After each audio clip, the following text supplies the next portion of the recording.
Meus amigos, paz de Cristo, mais uma vez. Esperar o André colocar aqui. Hoje, o nosso sermão não é nada mais, nada menos do que falar sobre a Santa Eucaristia. Mais especificamente, eu quero falar com vocês a respeito de desenvolver uma espiritualidade eucarística. Nós temos falado várias vezes de viver uma espiritualidade integral, ou seja, uma espiritualidade que entende que Deus, que é Espírito, Ele também criou a racionalidade, Ele também criou as coisas materiais, Ele criou todas as coisas que existem. O Deus que é Espírito, né? Jesus diz, Deus é Espírito. Importa que seus adoradores o adorem nessa mesma matéria, né? Em espírito, mas também em verdade, na sinceridade do seu coração, né? Ou seja, a sua consciência precisa estar ali. Não são apenas gestos. A gente faz questão nessa igreja de não só ficar repetindo frases e orações. A gente quer que isso se torne nossa alma derramada ali diante de Deus. Está entendendo? É necessário isso. Mas vamos lá. Deus é Espírito. E aí a gente fica assim, bom, o que um Espírito faz? Né? Porque tem gente que acha assim que se tornar uma pessoa mais espiritual, como o Novo Testamento nos chama a ser, é uma pessoa mais desapegada da carne, uma pessoa que não curte os prazeres da carne, então ele do corpo, né? Então, quanto mais afastado disso, melhor. Quanto mais afastado do alimento, quanto mais afastado do sexo, quanto mais afastado de todo o restante da vida, né, da família. Tem gente que aceita Jesus e a família vira um projeto evangelístico. Ele não mais se relaciona com a família, mas não tem mais aquele almoço gostoso em família, não é feito mais, porque a família virou um projeto evangelístico. Quando ele não está falando que eles têm que aceitar Jesus, senão vai para o inferno, ele não fala mais nada com a família. E aí enche o saco de todo mundo, queima o filme de Jesus e vai embora, né? Não é verdade? É triste isso. Mas quando a gente volta para a palavra de Deus, a gente vê que esse Deus que é Espírito, no princípio ele criou o céu e a terra. E eu vou falar com você, ele poderia ter criado as coisas só com funções das coisas para ele, né? Pô, para que eu vou criar uma árvore e vou pôr a cor verde? Pô, eu posso pôr outra cor. Vamos fazer tudo cinza que facilita. Aí, enfim, ela dá alimento pro esquilo, que vai dar alimento, no caso ele mesmo, né, para um leão e assim por diante, né, coisas do tipo. Mas não, ele decidiu fazer as coisas belas, com muita beleza. Ele decidiu meter flor no meio das ervas do campo. Pá, toma flor. Quero uma roxa, amarela, rosa. Ah, não estou contente, vou botar mais cores ainda. E Deus vai fazendo tudo isso. E a Bíblia diz que Ele cria tudo isso por meio de Jesus. João, quando fala de Jesus, ele diz que Jesus era o verbo no princípio. Ou seja, a palavra, o logos, o princípio de racionalidade que está por trás da criação, era o que Ele era no princípio. Se esse mundo tem uma racionalidade que pode ser acessada pela sua mente, ou seja, se você pegar uma folhazinha de uma árvore dessa aí, trazer para cá e botar no microscópio, você vai ver a racionalidade dela. Você vai ver que ela funciona, ela tem células que são alimentadas, que fazem fotossíntese, que fazem todo um processo. Eu não vou falar muito sobre isso, porque eu não fui muito bom em biologia, mas enfim, tem todo um processo, todo um mecanismo orgânico. Obrigado, engenheiro, você mandou, agora é isso aí. Tem todo um mecanismo orgânico, você vê que Deus, que é Espírito, tem racionalidade. Puxa aí, que se você quer se tornar uma pessoa mais espiritual, não combina ser burro. Tem que usar o cérebro. Fraga. Pô, eu quero ser uma pessoa mais espiritual. A beleza, os quadros, as esculturas, Isso é tudo vaidade, eu quero só o Espírito, eu quero morrer, eu quero afastar desse mundo e ir para o céu, eu quero ir ser espiritual para as pessoas, é isso. Mas o Deus que é Espírito, que determina o que é espiritual, cria um mundo belo, cheio de cores, cheio de beleza. Eu acho que você não entendeu direito o que é ser espiritual.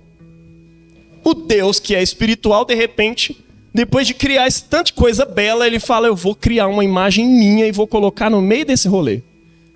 Aí cria o ser humano. E a Bíblia fala ser humano. Ela não fala homem, não fala o macho, ele fala o ser humano.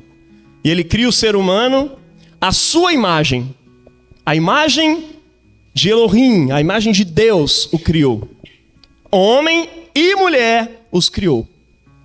Depois de terminar o seu templo, que é o próprio universo, ele coloca a sua imagem ali no meio.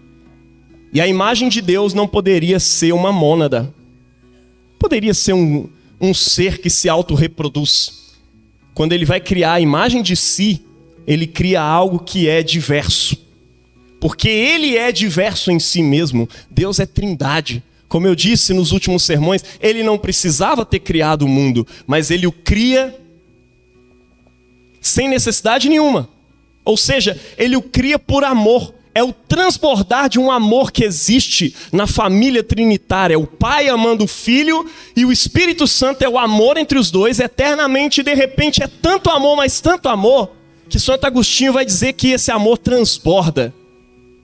E transborda na criação de um mundo que é espelho da sua glória. E como coroa dessa criação, ele cria homem e mulher e os coloca ali no meio. Como um templo que acabou de ser criado, e aí tem que ter a imagem do Deus daquele templo. Inclusive o Gênesis, capítulo 1, ele é escrito no mesmo formato em que a mitologia suméria usava para poder descrever os seus templos, a criação dos seus templos.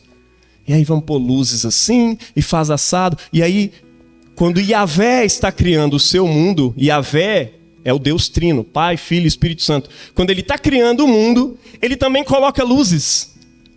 Então, vou botar a lua. Ela vai governar a noite. O sol vai governar o dia. E vai fazer isso e aquilo e tal, não sei o quê. Se você pensar que o sol é uma estrela de quinta grandeza, as outras estrelas estão lá longe que você vê, às vezes de primeira. Você fica assim, cara, quantas galáxias não existem por aí? Veja a infinidade do poder de Deus. Ele cria tudo isso por um transbordar de amor. É tudo muito lindo. Eu sei lá se ele colocou outras vidas racionais nas outras galáxias. Tem gente que gosta de viajar um pouco mais nisso aí. Mas é tudo para a sua glória. Teve um anglicano que viajou nisso aí, escreveu uma literatura muito bonita que eu li. A trilogia cósmica do C.S. Lewis. Cara, não é só Nárnia que esses caras escreveu coisas tão maravilhosas. Vocês precisam dar uma lida depois. E viajar junto com ele, chegando num mundo onde a queda ainda não tinha acontecido. E ele está ali tentando impedir a queda. E o diabo está chegando para poder tentar os seres racionais daquele planeta e tal. Que não são exatamente homens, não parecem com os homens, são outros seres racionais e tal. É muito legal, é maravilhoso. Mas pensa, ele criou tudo isso para a sua glória. E a Bíblia diz que para entender o sentido do universo, a gente precisa entender para que esse mundo foi criado. Afinal de contas, assim, essa taça pode ter vários usos. Eu posso usar ela, sei lá, para botar fogo. Eu boto uns gravetos aqui dentro, jogo fogo e tal, dou uma queimada na mão, até porque ela não foi feita para isso. Mas eu posso até tentar usá-la assim. Vai ser um uso impróprio. Ela vai ficar toda feia, queimada por dentro. Com o tempo eu vou estragar essa taça. Por quê? Porque eu não estou a usando do jeito que ela foi feita para ser. A Bíblia diz que esse mundo que nós conhecemos foi um presente do Pai para o Filho. Todas as coisas foram criadas por meio dele. Olha só, nele, por ele e para ele. Deus criou todo o universo para Cristo. E é interessante porque foi por meio de Cristo, é um presente do Pai para o Filho. Ou seja, esse universo que você conhece, você mesmo, foi criado com um propósito, com um significado. E fora desse significado, você ainda não encontrou o sentido da sua vida. E o significado que a palavra de Deus diz é que tudo isso é um presente de um pai que ama eternamente o seu filho. Ele falou, eu vou dar um presente para ele. Eu crio o universo inteiro por meio dele e dou para ele. Tá entendendo? Esse é o sentido do mundo. Ser para a glória de Cristo. E Cristo compartilha com a gente o seu amor, exatamente para que nós possamos desfrutar do prazer, da comunhão com essa família, que é a própria Santíssima Trindade. O próprio Deus. Ô Jaime, você está viajando aí hoje, hein? Você leu uns textos que não tem nada a ver com isso. Mas eu queria que você imaginasse agora, nesse momento. Talvez você quiser fechar os olhos ou não, tanto faz. Mas eu queria que você imaginasse um círculo. Esse círculo representa o universo todo. E bem no meio desse círculo, pensa num outro círculo. A humanidade. E no meio desse círculo, imagine um outro ainda. A igreja. Que é a humanidade restaurada pela graça de Jesus. E ainda no meio desse círculo está a Eucaristia. Aquilo que faz a igreja. Que é o tempero, que é o fermento desse mundo, que o transforma para a glória de Deus, que glorifica-o como Senhor do universo. No meio da Eucaristia, no meio da hóstia, que está nesse círculo, está Cristo. Na verdade, de acordo com Ele está nesse pão. Eu queria dizer para você que Cristo é o centro da igreja. Eu queria dizer para você que Cristo precisa ser o centro da nossa vida, porque o universo inteiro foi criado por Ele e para Ele. A nossa espiritualidade precisa levar em conta tudo o que Ele fez para a sua glória e depois disse, Ele viu que era bom. Então, já exclui aquela ideia de que é melhor não se casar, é melhor não tomar sorvete, é melhor eu não curtir nada dessa vida, é melhor me afastar ao máximo, virar aquele eremita e ficar todo fugido ali, porque aí eu estou um pouco mais próximo. Quanto mais sofrimento eu tenho, mais longe estou desse mundo e mais perto de Deus. Não tem maior mentira. É claro, você precisa ficar longe do pecado, e isso é uma grande verdade. Quanto mais longe do pecado, mais próximo de Deus você está. Mas isso não tem nada a ver com não experimentar a graça da bondade de Deus que existe na criação. Amém? Não se esqueça disso. Comer um tropeiro como aquele de ontem, um churrasquinho daquele, aquela cerveja, cara, aquilo é tudo maravilhoso demais. A gente vai experimentando coisas nessa vida que são maravilhosas, você fica assim, cara, eu não posso dizer outra coisa senão glória a Deus. Tem gente que fica escandalizada, né? Às vezes eu sinto notas num café ou numa cerveja artesanal que fica assim, cara, glória a Deus. Como Deus é belo, é gostoso, é precioso, porque Ele se dá a conhecer a nós nisso. O Salmo 104 diz que Ele cria toda a criação e Ele se veste da criação como de um manto. É como se a criação fosse a roupa de Deus. E aí o salmista contempla a criação e fala, como é bela a tua criação. De glória e honra, o Senhor colocou todas as coisas no seu devido lugar. O mar no limite em que ele não pode ultrapassar e não vem para a terra. E as coisas todas no seu devido lugar. Sai o homem para o seu trabalho até a tarde. Que variedade, Senhor, nas tuas obras. Olha só, a criação, o trabalho do homem, o leão que sai para buscar a sua presa de noite, está tudo isso lá naquele Salmo 104. Tudo isso é uma variedade da obra de Deus. Nós precisamos ter uma espiritualidade que leve isso em conta. O seu trabalho é glorioso porque ele faz parte das vestes de Deus. Se você não imagina Deus assim, você precisa aprender a reimaginá-lo a partir da palavra e não a partir do que a espiritualidade evangélica brasileira te ensinou. E olha que eu amo a espiritualidade evangélica brasileira. Minha mãe me colocou no caminho que eu estou hoje. Talvez um pouco diferente do que ela esperava. Talvez eu estivesse com um paletó e gravata aqui agora pregando. Mas Deus tinha propósitos um pouco diferentes. Mas ela me colocou nesse caminho, a partir dessa espiritualidade. Mas nessa espiritualidade a gente vê muitas vezes coisas que não estão de acordo com a palavra. E a gente precisa questionar isso e viver aquilo que Deus nos chama para viver. Tenha uma espiritualidade mais integral. Mas eu queria chamar a sua atenção para mais do que isso hoje. Além de ter uma espiritualidade integral, nós precisamos desenvolver uma espiritualidade eucarística. Ô Jaime, essas palavras estranhas aí de católico, eu não consigo entender. O que é eucarístico, né?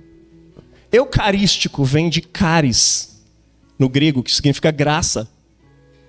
Eucaristia não é nada mais, nada menos do que a ação de graças.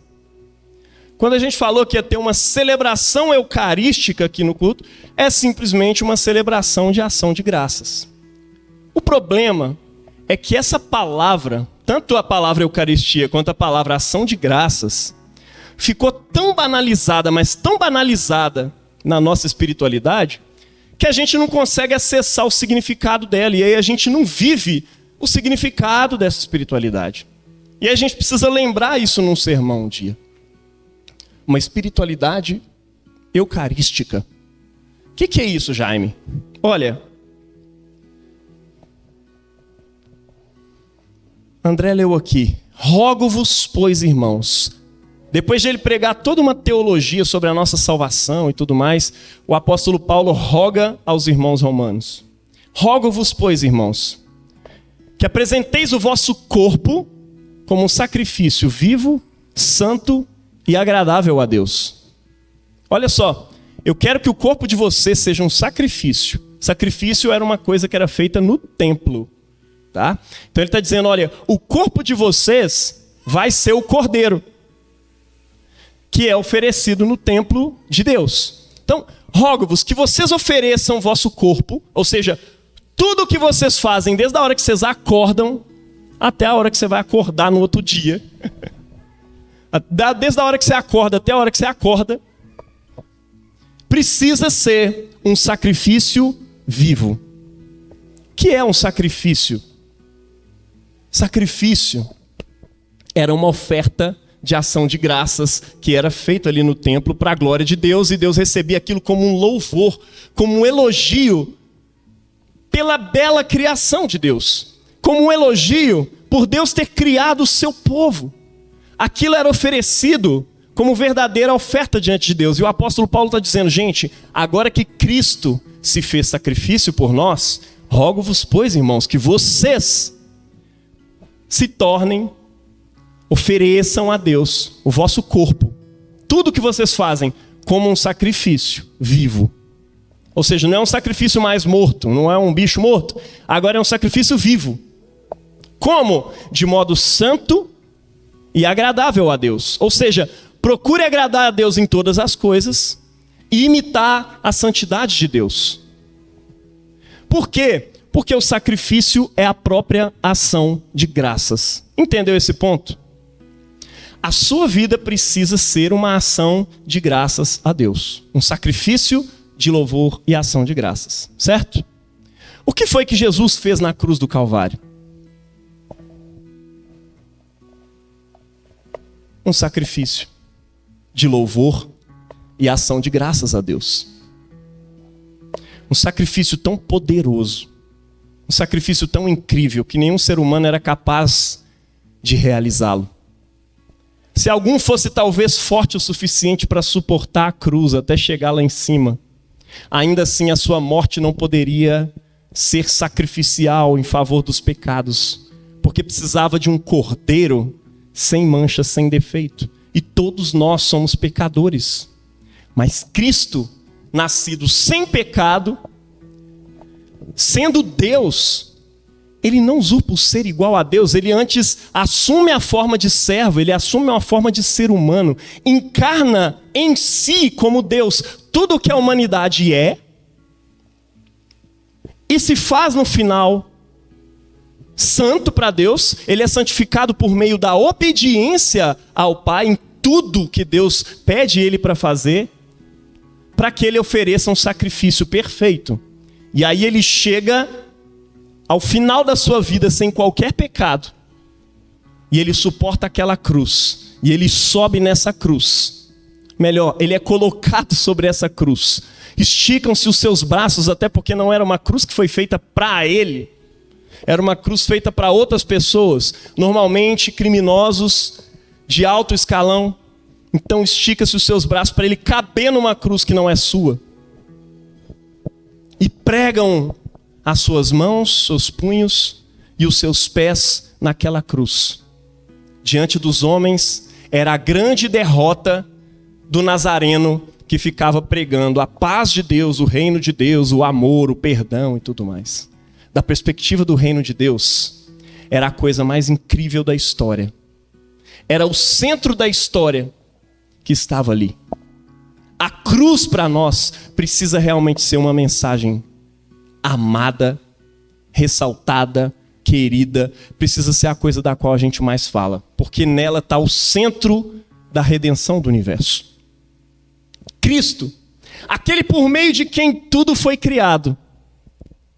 Talvez eu possa usar como ilustração que quando você não paga pensão, a lei obriga a avó a pagar, porque ela que botou aquele traste no mundo, entendeu? É tipo assim. Ou a polícia vem e te leva. É tipo isso. Cristo é aquele por meio de quem tudo foi criado. E como uma avó inocente do pecado do traste do filho, ele é entregue por Deus. Ele é entregue ao Pai como sacrifício de louvor, mas também de purificação pelos nossos pecados. Era uma oferta pelo pecado, sendo oferecida na cruz do Calvário, para que essa oferta pudesse nos purificar diante de Deus. Olha, alguns chegaram para Jesus e falaram: olha, quando você vier no seu reino, tem como um de nós sentar à sua direita, o outro à sua esquerda? A gente pode, tanto faz o lugar que você quiser que eu fique e tal, mas só para ver aqui como é que vai. Ele falou: cara, vocês não sabem o que vocês estão pedindo. Vocês não fazem ideia. Os governadores desse mundo governam sobre eles por meio do poder. Porque eles têm força e porque eles têm dinheiro, eles governam. Entre vós, no reino, na nova humanidade que eu estou criando em mim, em todo mundo que for batizado, ou seja, sepultado, plantado em mim, no meu corpo, não vai ser assim. Entre vós, o maior é aquele que é servo de todos. O menor, o servo de todos. Veja, essa é a nossa espiritualidade. Ser os menores. Ser servo um do outro. O apóstolo Paulo disse assim: cada um considere o seu próximo superior a si mesmo. E assim, né, vive uma vida de serviço um ao outro. Deve ser muito legal quando você entende isso e começa a tratar o outro como superior. Aí o outro te trata como superior também. E você fica: cara, quem vai honrar mais o outro? Essa é a verdadeira cultura da honra. É quando o grande serve. O pequeno está sendo servido e serve também. E não tem mais tamanho.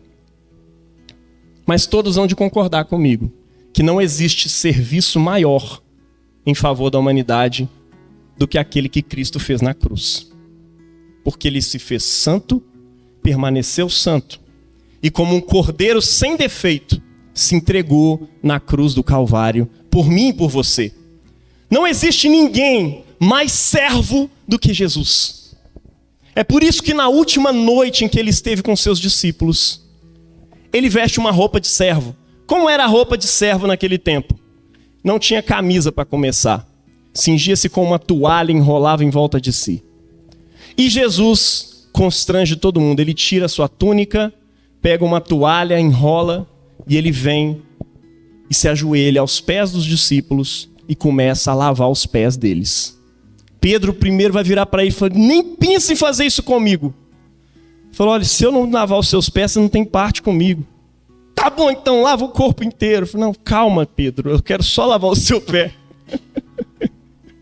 Deixa eu fazer esse negócio, não me irrita não. Qual é, Pedro?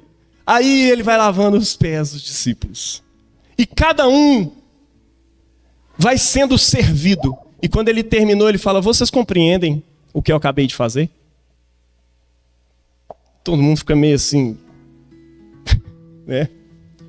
Vocês não me chamam de mestre e senhor? Sim, eu sou o mestre e senhor de vocês. O discípulo não é maior do que o seu senhor, certo? Certo. Pois é. Se eu que sou o mestre e senhor lavei os vossos pés, vocês também devem lavar os pés uns dos outros. Porque eu que sou o Senhor, não vim para ser servido, mas para servir e dar a minha vida em favor da humanidade. Depois você confere, está escrito assim lá. Eu que sou Senhor, vim para dar a minha vida. Com vocês não pode ser diferente. O mínimo que vocês têm que fazer é lavar os pés uns dos outros. Logicamente, Jesus não estava instituindo ali uma liturgia específica de lavar pés. Embora a gente faça isso, né, na Quinta-feira Santa, lavando os pés uns dos outros, a gente entende que isso é um símbolo daquilo que é o significado da nossa prática, que é o serviço de amor uns pelos outros. Você está entendendo? Esse é o símbolo maior. Quando eu fui fazer o casamento do Gabriel e Davi, eles decidiram fazer esse sinal no meio do casamento. Ele abaixou, lavou os pés dela, depois ela quis lavar os pés dele também. Foi uma coisa maravilhosa. Esse é o sinal da vida do cristão. E é interessante porque todos os evangelhos têm a parte em que Jesus institui a Santa Ceia. Só em João que não tem. João só narra essa parte. Sabe por quê? João prefere não narrar o símbolo. Ele prefere narrar o significado.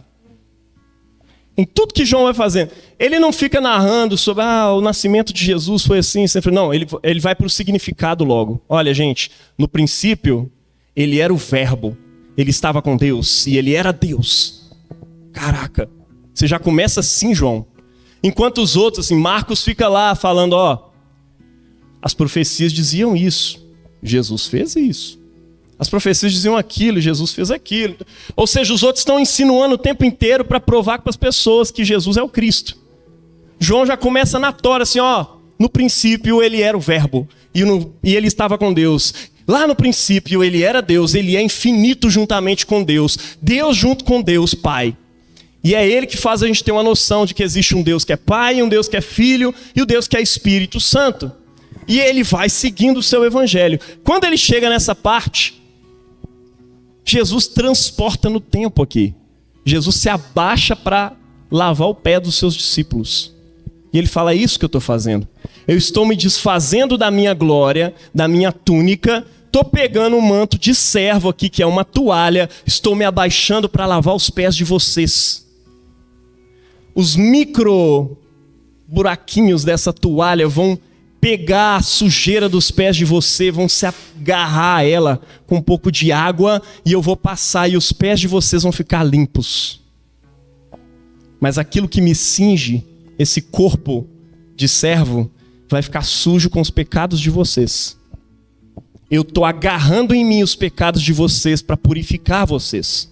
E é exatamente isso que eu estou indo fazer na cruz do Calvário. Jesus naquele tempo está antecipando aquilo que ele vai fazer algumas horas depois. Ele faz na ceia. E aí ele diz, assim como eu fiz, façais vós também. Isso te parece uma coisa? Na Santa Eucaristia, quando Jesus institui, ele fala, este é o meu corpo que é dado por vós. Façam isso em memória de mim. Olha que doido. Assim como eu fiz, façam vós também. Ele diz, façam isso em memória de mim. Faça o quê? Não é só o símbolo, mas é o ser. O fazer. Até porque ele vai dizer que a sua vida é o pão que desceu do céu e é dado em favor dos homens, para que eles tenham vida eterna. O texto que o André leu aqui vai dizer algo sobre isso, que Jesus é o pão vivo que desce do céu e que é dado para os homens. E aquele que não come desse pão não tem vida eterna em si. E aí ele falou, pão, como assim? Os outros evangelhos fazem questão de narrar. Quando comerem este pão e quando vocês beberem deste cálice, ou seja, ele está realmente instituindo um rito ali. Não é igual o lava-pés. Ele está instituindo um rito aonde nós vamos comer um pão e vamos beber um vinho. Glória a Deus. Jesus não era anti-álcool. Não tinha problema com isso. E ele transforma isso no seu próprio sangue. Ele tem coragem de pegar aquele pão e dizer, isto é o meu corpo que é dado por vós. Cara, não se aproxime da Eucaristia como se isso fosse qualquer coisa. O próprio Cristo, Deus encarnado, desceu aqui e disse, isto é o meu corpo que é dado por vós. Façam isso todas as vezes que o comerdes. Ele está se referindo a um pão específico. Não é simplesmente você fazer um café da manhã na sua casa e falar, oh Deus, aí é nós, isso aqui é o teu corpo. Não, não é assim não, irmão. Ele está falando de um pão específico. E ele está falando de um vinho específico que está sendo entregue diante de Deus num ritual específico. Veja, a ceia toda está falando de algo que aconteceu no tempo e no espaço, a própria morte de Cristo na cruz do Calvário, para a redenção não só do homem, mas de toda a humanidade, certo? Veja, este é o sacrifício maior de louvor e ação de graças. Amém? Mas a Bíblia também nos diz que nós somos o corpo de quem? De Cristo. Você é corpo de Cristo. E quem disse isso? Foi o apóstolo Paulo. Vocês são corpo de Cristo. Não destrói esse corpo, não avacalha com ele. Porque vocês são corpo de Cristo. A teologia cristã divide isso ao longo da história como um corpo real, porque Jesus ressuscitou da morte, glória a Deus. Não ficou só naquele sangue lá da cruz, ele ressuscita. E ele faz questão de mostrar, olha, isso aqui não é um espírito não, tá, gente? Tem uma carne aqui, pega aqui, Tomé, enfia o dedo aqui para você ver. Aí Tomé se prostra e diz, Senhor meu e Deus meu. Gente, vocês não estão entendendo ainda, isso aqui não é uma alma, isso aqui não é um espírito, é a minha carne que ressuscitou. E aí os discípulos ficam meio sem entender, falam, gente, vocês têm pão aí? Tem peixe aí? Traz aí para nós comer. E ele come e bebe com seus discípulos, para mostrar para eles, olha, a ressurreição é real, é corpórea. Deus criou um mundo físico, belo, maravilhoso, diz que ele é bom, e por meio de mim ele está redimindo esse mundo inteiro, porque ele cai debaixo do pecado. Aquele casal que foi colocado como a própria criação de Deus ali, a própria imagem de Deus, peca, desobedece a Deus, se entrega ao pecado, à desobediência, e ele submete o mundo ao pecado, mas de repente vem o segundo Adão, perfeito, que tem a chance de pecar e desobedecer novamente. Veja, a desobediência é o primeiro pecado. Então ele diz, Pai, se possível, afasta de mim esse cálice. Mas não seja feita a minha vontade, mas a tua. Eu quero me entregar como um sacrifício de louvor e ação de graças diante de ti. E Jesus vai até o fim e entrega esse sacrifício. O apóstolo Paulo vai dizer, vocês são o corpo desse Cristo, que se entregou na cruz do Calvário como sacrifício de louvor e ação de graças e ressuscitou. A gente chama isso de corpo real de Cristo, que estava lá 2000 anos atrás e que ressuscitou e subiu ao céu. E a partir do momento em que ele viu o Espírito Santo sobre cada um de nós, o próprio Espírito de Cristo, eu e você nos tornamos corpo místico de Cristo. Você não gosta dessa palavra mística, te soa como mágica, bruxaria, coisa do tipo, mas a teologia cristã é a primeira a usar isso. Nós somos o corpo místico de Cristo. Nós temos um corpo real, literal, e temos o corpo místico de Cristo, a própria igreja. Aquela que é as mãos e os pés de Cristo aqui nessa terra. Mas não é você que dá vida a Ele, é Ele quem dá vida a você. Ah, mas existe alguma matéria que liga a mim e a Cristo? Sim. É por isso que Ele desce com o Espírito Santo sobre os discípulos no dia de Pentecostes. No dia em que se celebrava a entrega da Torá, a entrega da lei ao povo de Deus. Jeremias 31 diz que a Torá seria escrita no coração dos homens. E naquele dia o Espírito Santo desceu para dentro dos nossos corações. O apóstolo Paulo chama o Espírito Santo de Espírito de Cristo. Ou seja, o Espírito de Cristo, o Espírito do Messias vem, entra para dentro dos nossos corações e nos faz igreja, nos faz corpo de Cristo. Ele faz com que eu e você sejamos santificados nele e nos torna corpo de Cristo nessa terra. Você é o corpo místico de Cristo, amém? Cada um de vocês é membro do corpo de Cristo. Alguns talvez sejam membro, sei lá, de modo alegórico, dos lábios de Cristo, cantando e entoando louvores a Deus. Outro das suas mãos pintando e fazendo coisas incríveis. Dos seus pés correndo pelo mundo e anunciando o evangelho. Veja, uma boca não sai sozinha, ela precisa de um pé. Uma mão não pinta sozinha, ela precisa do corpo inteiro ali suportando. E todos precisam da cabeça para coordenar esse corpo. Eu e você fomos feitos corpo de Cristo. Nós recebemos a maior dignidade do universo de nos tornarmos corpo de Cristo. Cristo é o único ser que tem dois corpos. Ele é a cabeça da igreja. Ele, o seu corpo real, é a cabeça desse corpo místico que compartilha com ele o mesmo Espírito. O Espírito que era o amor entre o Pai e o Filho na eternidade, agora é dado a cada um de nós. E nós nos tornamos um com Ele. Por isso que o apóstolo Paulo está dizendo, gente, façam a mesma coisa. Rogo-vos, pois, irmãos, que vocês se entreguem a Deus. Ofereçam vosso corpo a Deus como um sacrifício vivo, santo e agradável. Esse é o vosso culto. Culto é o quê, gente? Culto é ação de graças a Deus. Por isso que a gente chama isso aqui de celebração eucarística. Tudo isso que a gente faz aqui é ação de graças ao Deus eterno. O que está sendo oferecido nesse pão? Eu e você estamos sendo oferecidos a Deus como sacrifício de louvor e ação de graças ao Deus eterno, amém? Juntamente nesse pão, a partir do momento em que ele é consagrado, por isso invocamos. Tem uma parte na ceia que chama epiclese, onde a gente invoca o Espírito Santo sobre os elementos da ceia e sobre a igreja.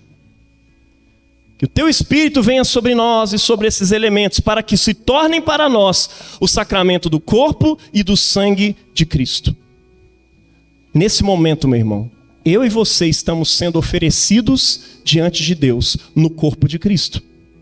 Eu e você estamos junto com Cristo na cruz do Calvário. Eu e você nos encontramos num ponto eterno, no ponto sempre presente na história da humanidade.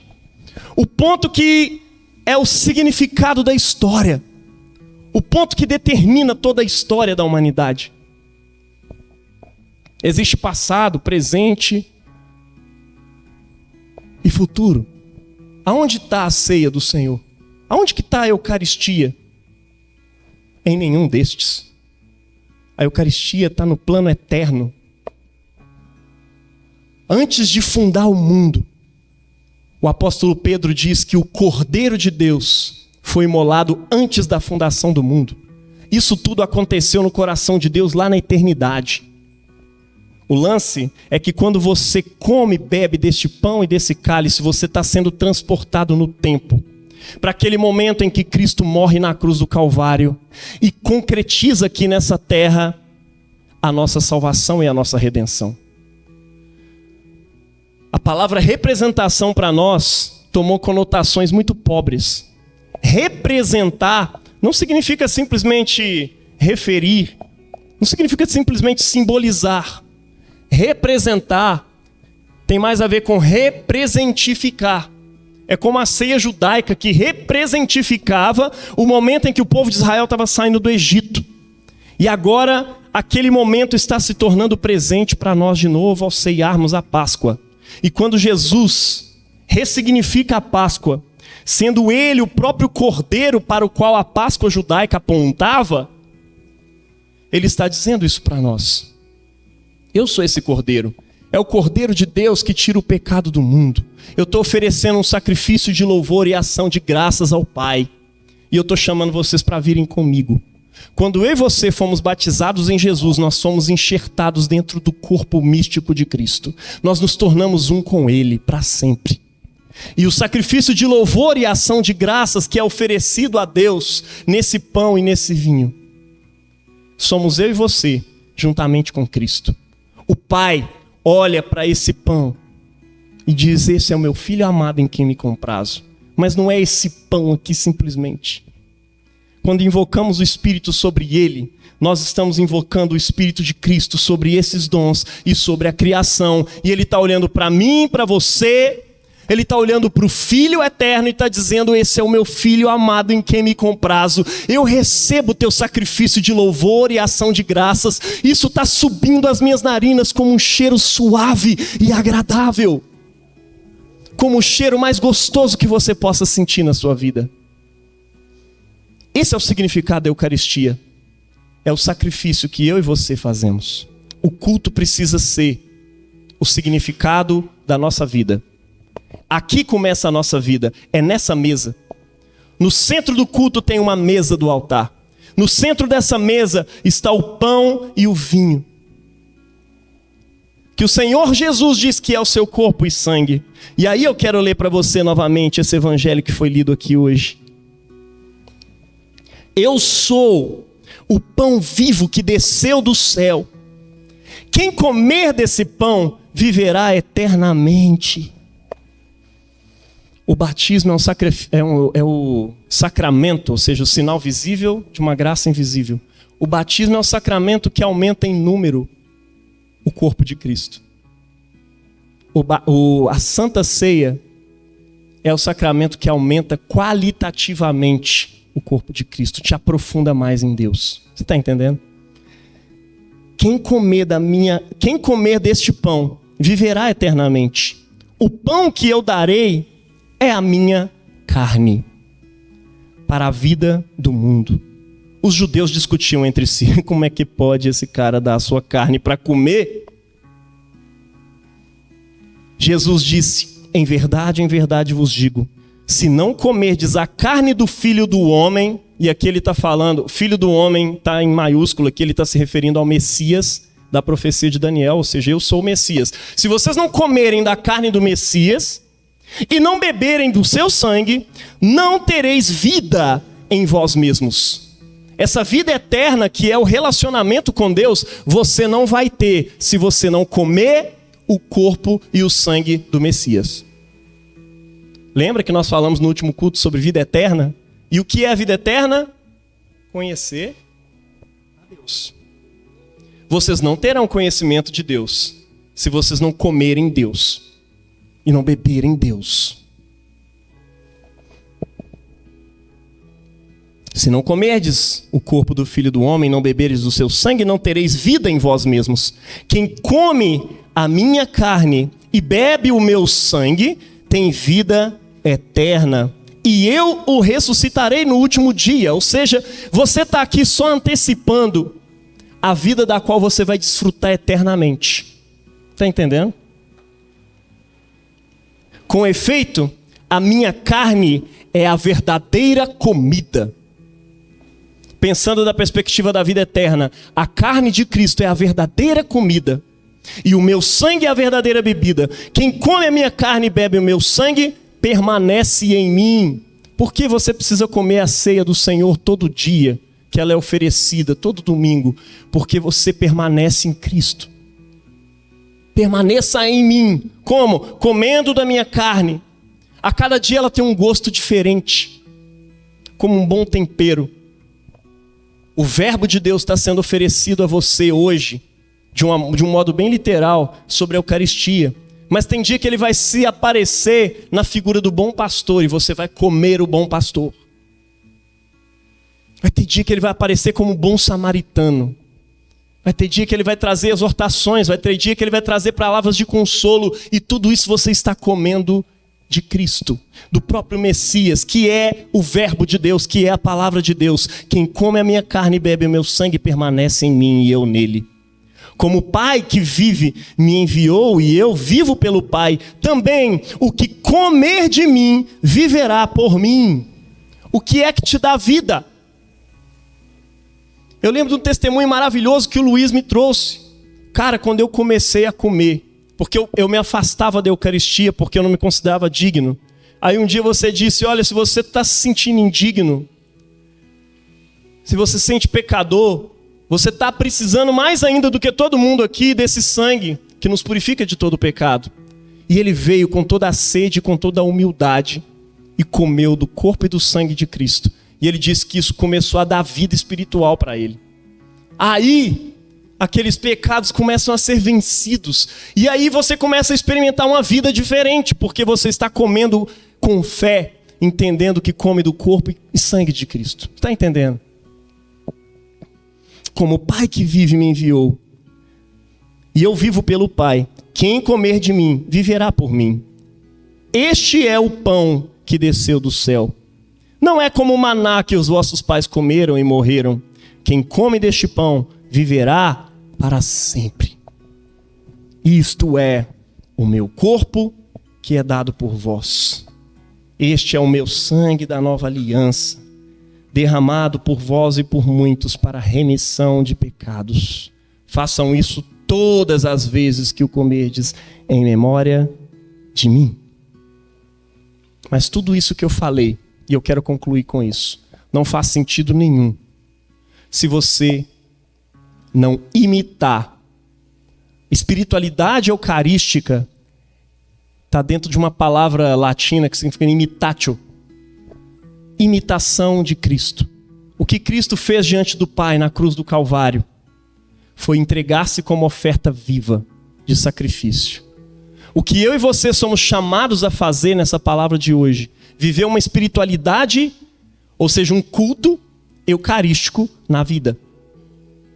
Assim como nós fazemos esse culto eucarístico aqui, oferecendo Cristo ao Pai juntamente com a igreja, nós precisamos nos oferecer na vida. Como? Não faz sentido nenhum você comer desse pão e beber desse sangue, se você não está querendo perdoar. Se você não está querendo morrer para você mesmo. Você diz, eu amo a mensagem da cruz e até morrer eu vou proclamar. Eu vou levar também a minha cruz até por uma coroa trocar. Sim, está na hora de você se pregar na cruz juntamente com Ele. Está na hora de você tomar a sua cruz e realmente crer no poder de Cristo que te liberta do pecado. Está na hora de você tomar a sua cruz e dizer juntamente com Ele, eu vou morrer. Mas eu não vou só morrer, eu vou ressuscitar também para a vida eterna. Eu vou ressuscitar para o perdão, para aquele que não merece o meu perdão. Eu vou ressuscitar para a misericórdia daqueles que não merecem a misericórdia. Quando ele diz, este é o meu corpo que é dado por vós, ele está dizendo do seu sacrifício para uma igreja que vai se oferecer em sacrifício. Olha no espelho, você é o corpo de Cristo, corpo místico de Cristo nessa terra. Olha para esse irmão que está do seu lado e fala, olha, este é o meu corpo que é dado por você.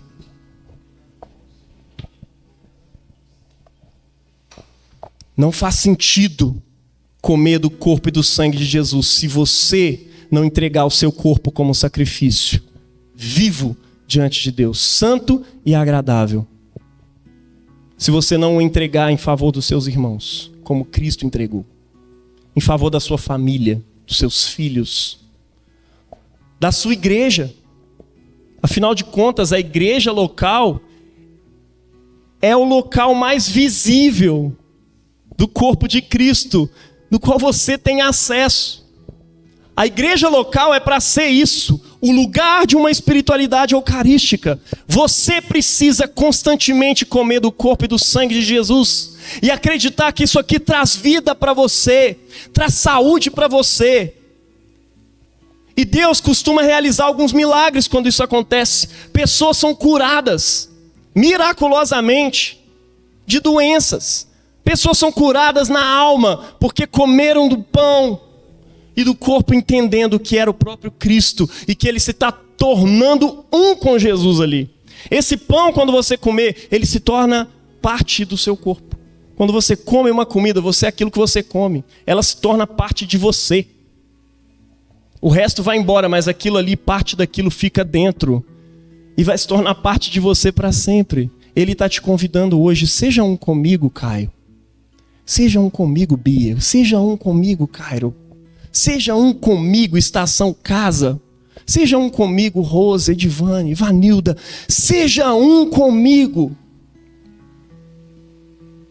Eu quero me oferecer ao Pai como sacrifício vivo, santo e agradável. Mas se você que é o meu corpo não se entrega, o sacrifício ainda não está completo. Eu quero que você complete. Como o apóstolo Paulo dizia, eu completo no meu corpo o que falta das penúrias, dos sofrimentos de Cristo nessa terra.